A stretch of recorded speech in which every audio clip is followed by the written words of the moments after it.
The teacher laughed at the black girl who claimed her mother worked at NASA, until she walked into the classroom. The room fell silent as if the air had been sucked out of it. Mariana Alice stood frozen in front of the 30 pairs of eyes that stared at her. Her small 12-year-old body trembled as tears threatened to fall. "Liar," someone whispered from the back of the room. The voice of Mrs. Diana Porter, her science teacher, still echoed in everyone's ears. "Let's be realistic, Mariana. Black women weren't given missions at NASA. It's quite an ambitious story, don't you think?" And then came that laugh, not a nervous laugh but a condescending, sharp laugh that sliced through Mariana like a knife. What the teacher didn't know was that at that very moment, Dr. Jade, an astrophysicist and project manager for the upcoming Artemis lunar mission, was on her way to the school to give a surprise lecture. Mariana had only arrived at Riverside School 3 weeks earlier, when her family moved to Meadview after her mother was transferred to the Glenn Resart Center at NASA in Atlanta. Everyone in the scientific community knew Jade, one of the leading global figures in orbital physics. But in that small town where the sky wasn't often looked at, Mariana was just the new girl, dark-skinned, with colorful braids and NASA t-shirts, talking about constellations during lunch. That morning, the janitor had asked everyone to submit their assignments about their parents' professions in preparation for career day. One by one, the students stood up. "My dad's an accountant. My mom's a nurse. My dad works at the local bank." When it was Mariana's turn, she stood confidently, holding a folder full of photos, her mother in space training attire, standing next to astronauts and a model of the lunar module. "My mother is Dr. Jade," she said firmly, despite her nervousness. "She's an astrophysicist and was recently appointed project manager for NASA's Artemis mission. She's developing propulsion systems that will take humans to the moon, and then to Mars." Mariana smiled and turned to the first photo. "Here she is with the engineering team." At that moment, Mariana interrupted. Mrs. Diana Porter raised one hand, a cynical smile on her face. "I appreciate your creativity, but this is an exercise about real professions, not science fiction," she said. A few giggles followed, and then came the comment that chilled Mariana's blood. "I'm sure your mother has a respectable job," Diana continued. "But let's be realistic. Black women weren't given missions at NASA. This story is nice but far too ambitious, don't you think?" The laughter spread through the room. "Now, why don't you tell us what your mother really does?" Standing in front of everyone, Mariana pressed the folder against her chest. She didn't want to cry. Her mother had always told her, "You can cry, yes, but never because of what others think of you." "I'm not lying," she whispered almost inaudibly. "My mom works at NASA." Diana Porter sighed dramatically. "Mariana, please," she said, "sit down. Let's not waste any more class time on this." Mariana walked back to her seat, feeling her cheeks burn with shame. Every look, every whisper felt like a blow. But what no one knew, not even Mariana, was that just weeks before, Principal Adrielle Wilson had invited Dr. Jade to give a surprise lecture that very same day. As Mariana tried to hide her shame and swallow her tears, the teacher called on the next student. But before anyone could stand up, the door to the classroom slowly creaked open. A woman of average height walked in, wearing a navy blue blazer over a NASA t-shirt. Her hair was elegantly braided, and in one hand she carried a silver briefcase. Behind her entered Principal Adrielle Wilson, smiling. "Sorry to interrupt, Mrs. Porter," the principal said kindly. "Our special guest arrived a bit earlier for her lecture. I'd like to introduce you all to Dr. Jade, NASA astrophysicist and project manager for the Artemis mission." The silence that filled the room was immediate. Diana Porter's expression was a mix of shock and panic. Her eyes darted from Mariana to Jade and back, trying to process what she was seeing. Mariana, sitting in her chair, widened her eyes in disbelief. Her mother was there, and not only that, she was elegant, composed, and imposing, truly a NASA scientist. Dr. Jade, for her part, immediately noticed the look in her daughter's eyes, teary eyes, flushed cheeks, held breath.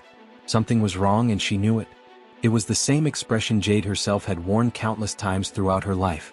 But maintaining her professional posture, Jade positioned herself in the center of the room. "It's a pleasure to be here with you," she said with a controlled smile. "I'm excited to talk about my journey at NASA and the future of space exploration." She glanced at Mariana as if silently telling her, "I'm here now. Does anyone have a question about our work on the Artemis mission?" The silence was thick. Some students avoided the scientist's gaze, while others discreetly glanced at Mariana. Mrs. Porter adjusted her glasses and, with a tense voice, spoke up. "What a wonderful surprise, Dr. Jade," she said. We were, well, discussing professions and Mariana was, telling us about you. Interesting, Jade said, turning to face the class. And exactly what did Mariana say about me? Mrs. Porter fell silent. A red-haired boy, who had been quiet up until then, hesitantly raised his hand. The teacher said she was making it up, that black women weren't given missions at NASA. The following silence was as absolute as the vacuum of space. Jade maintained a neutral expression, but inside, her heart pounded heavily. I understand, she replied calmly. So today we'll have 2 lessons, one on science and the other on respect. She opened her briefcase, pulling out models of spacecraft and a tablet. Hold on for just a second. If this story has already touched your heart, just imagine what's still to come. If you believe that everyone deserves to be heard and that no one should be limited by prejudice, then subscribe to Hidden Raylet right now. Here we share inspiring stories that show how courage can change destinies and silence those who doubt it. Let's spread these messages to the world together. Now, go ahead because the most powerful moment is yet to come. Principal Adriel, if you don't mind, I'd like Mariana to help me with the presentation. Of course, replied the principal, casting a stern look at Mrs. Porter. Mariana stood slowly, still trembling, but now something inside her began to shine.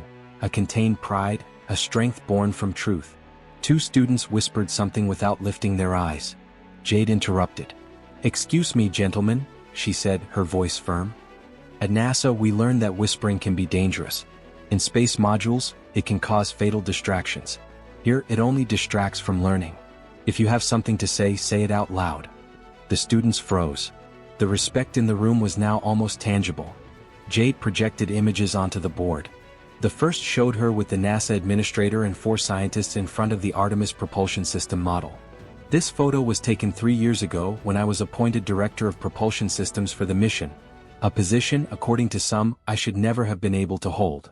Diana Porter seemed to shrink as if wishing to disappear into a black hole. Jade, however, continued. At NASA, we do not judge people by the color of their skin, their gender, or their age, but by their ability to solve problems. She looked at her daughter. Mariana, for example, understands concepts of orbital physics that many adults find difficult. Mariana took the floor with more confidence now, explaining how the models worked, as the room filled with curious and attentive eyes. For 20 minutes, mother and daughter led a flawless choreography of knowledge. The tension began to dissipate, like mist under the sun. And then Jade turned to face Mrs. Porter. Do you believe in teaching science based on facts? She asked. Yes, said the teacher, struggling to respond. Excellent. As scientists, we must learn to distinguish between skepticism and prejudice. The first leads us to investigate, the second leads us to ignore, and that, in science, is a grave mistake. Principal Adriel stepped forward. I agree, and I think we'll have much to discuss after class. Mrs. Porter turned to Jade and Mariana. Thank you for the excellent presentation. We all learned something valuable today, and not just about rockets. In the days following Jade's presentation, Riverside School was caught in a whirlwind. The story of what had happened spread through Meadview like a comet streaking across the sky. Some parents defended Mrs. Porter, claiming she was merely expressing skepticism. Others were outraged by the way Mariana had been treated. In the midst of the storm, Mariana tried to stay focused, despite the whispers in the hallways. On Friday, her mother received an email from Principal Adriel. The school would organize a last-minute science fair, driven by the newfound interest in astronomy among the students. Adriel invited Jade to be a judge for the event, a subtle attempt to repair the damage caused. I think you should present a project on ion propulsion, suggested Mariana at dinner, her eyes sparkling. The one you're working on for the TR phase of the mission. Jade raised an eyebrow, surprised. That's experimental technology at an advanced level. Are you sure? I am, Mariana replied. I don't want people to think I'm just the daughter of a scientist. I want them to see that I understand what you do. Over the weekend, the small apartment they lived in turned into a full-fledged laboratory. Mariana studied tirelessly, with diagrams, calculations, and components filling the entire kitchen table. Jade watched with pride and a touch of concern but didn't intervene. She wanted her daughter to take the lead. On Tuesday, the day before the fair, Mariana conducted the final test on her ion propulsion model. A small turbine spun smoothly, emitting a subtle glow. It works, she shouted, hugging her mother tightly. On the morning of the event, the school gymnasium was filled with volcanoes made of baking soda, styrofoam solar systems, and colorful posters about photosynthesis. But in the corner of the room, quietly tucked away, was Mariana's project. Minimalist, technical, and absolutely professional. Zoe, a classmate who would become a great ally, was helping with the final adjustments. "Are you nervous?" she asked. "A little, but I think today will be different." Diana Porter walked around, evaluating the projects with a clipboard in hand and a neutral expression. When she stopped in front of Mariana's project, she hesitated slightly. "Ion propulsion?" she asked. "The system NASA is developing for the TR phase of the Artemis mission," Mariana replied firmly. "It seems advanced," Diana said curtly. "Would you like to see it work?" Without waiting for an answer, Mariana turned on the model. It spun, emitting the same soft glow. Nearby students began to gather around. Mariana explained, "This type of propulsion uses electricity to accelerate ions to extremely high speeds. It's much more efficient than traditional chemical propellants for long-distance missions." More students joined the crowd, and soon even teachers from other classes approached. Mariana answered questions with confidence, growing more assured with each passing moment. Jade and Principal Adrielle watched from a distance. Adrielle smiled. "Your daughter is extraordinary. I think we're witnessing the birth of a scientist." The moment of decision had arrived. The judges gathered, and the deliberation was quick. Adrielle stepped up to the small stage. Third place, Mei Lin with her project on solar energy. Applause. Second place, Zoe Washington with her research on habitable exoplanets. More applause. And first place. He paused dramatically. Mariana Alice with her functional ion propulsion model for space travel. The gymnasium erupted in applause. Mariana stood frozen for a moment before walking confidently to the stage. She received not only a certificate but also a scholarship for a summer program at the local observatory. "Mariana, would you like to say a few words?" asked the principal, extending the microphone. She hesitated for a second, then took the microphone with both hands. Her eyes searched the crowd until they found Mrs. Porter standing in the back. "This project isn't just about rockets," she began. "It's about believing in yourself even when no one else does. It's about pushing forward even when they say you don't belong in certain spaces." She paused, took a deep breath. "I learned science from my mom, but over the past few days I've learned something even more important. No one gets to decide my limits but me." Jade cried silently while the gymnasium stood and applauded. Adrielle whispered, "Today we all learned a lesson." After the ceremony, Mariana was surrounded by classmates, all curious and eager to see her project again. Meanwhile, in a quieter corner of the gymnasium, Mrs. Diana Porter approached Jade, visibly shaken. "Dr. Jade," she said in a low voice, "I would like to apologize, not only for what I said about you but, more importantly, for what I did to Mariana. I now realize I made assumptions I never questioned, and I hurt your daughter in a way that made me realize how much I've been hurt myself." Jade looked deeply into the teacher's eyes. Behind her rigid exterior, she saw something familiar, the weariness of someone who had fought silent battles her entire life. "I understand," Mrs. Porter replied calmly. "In science, we learned that a well-understood mistake is almost as valuable as a success. What really matters is what we do afterward." In the center of the gymnasium, Mariana continued explaining her project, but now her face glowed, not just from the blue light of the propulsion system. There was something more there, an internal glow, a sense of self-awareness, of empowerment. 3 months later, Riverside School was unrecognizable. In the main hallway, a display case showcased Mariana's award-winning project along with photos from the ceremony. Next to it, a plaque announced the Astronomy Club, 32 active members. The interest in the cosmos had exploded among the students.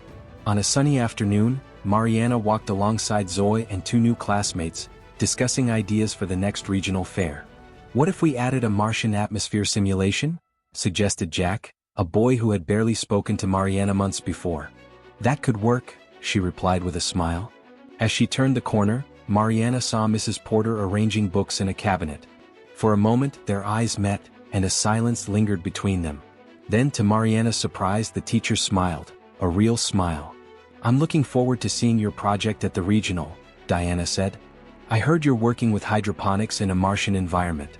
"Yes," Mariana replied, surprised. "A system with simulated soil and a closed nutrient cycle. If you need any help with the chemical analysis of the materials, my door is always open," Diana offered. Zoe nudged Mariana. "What did you think of that?" My mom always says that some people just need time to recalibrate their orbits, Mariana answered with a half-smile. That same night, the Meade-Vreux Observatory was packed. Families with telescopes, teachers and students filled the space. At the center of the event stood Jade in her NASA uniform ready to speak. "Good evening, everyone," she began. "Welcome to the first annual star watching night." The crowd applauded enthusiastically. "When I first came to Meade with my daughter, I never imagined we'd be here today. It's with great joy that I announce a new initiative, the Ring Stars program. This is a partnership between NASA and Riverside School that will offer mentorship and opportunities for young people in STEAM, with a special focus on underrepresented groups." Mariana stepped onto the stage beside her mother. "This program was born from a simple idea," she said firmly. "No dream is too big and no child should ever be discouraged from reaching for the stars, no matter their appearance or background." After the presentation, Diana Porter approached again, her gaze filled with emotion. "Dr. Jade, thank you for including me. I'm so glad I came." Jade smiled warmly in response. The teacher hesitated, then turned to Mariana. "My grandmother wanted to be an astronomer in the 1950s, but at that time women, especially black women, didn't have a place in that world. She would have loved to see this. She would have loved to see you." Mariana smiled, touched. "She still can through you." That night, sitting on a small hill, Mariana and Jade looked up at the sky. Soon, Zoe joined them, followed by other children, all curious, their eyes fixed on the infinite. A little girl, no more than 8 years old, approached her. "How did you know you could do it? Weren't you scared when they laughed at you?" "Yes," Mariana replied. "I was very scared. But I learned something important. The universe doesn't care about the color of your skin or what others think of you. The laws of physics work the same for everyone. What matters is what you do with what you know." At the end of the semester, Mrs. Porter handed Mariana an envelope with the following instruction. "Open it when you're alone at home." Mariana opened it. Inside was an old photo of a young black woman with a telescope and a letter. "Dear Mariana, this is my grandmother, Eleonora. Her dream was to map the stars. Thanks to you, I've learned that it's never too late to look up. Thank you for showing me that true knowledge begins when we challenge our own limitations." Mariana smiled. She realized that the pain of that day in the classroom had transformed into something greater, the certainty of her own worth and the awareness that sometimes the prejudices of others are nothing more than stardust. The light of true stars cannot be extinguished. If this story moved you, subscribe to Hidden Raylet and tell us in the comments which part touched you the most. After all, as Mariana learned, the greatest courage lies in defending your truth, especially when the world tries to silence you.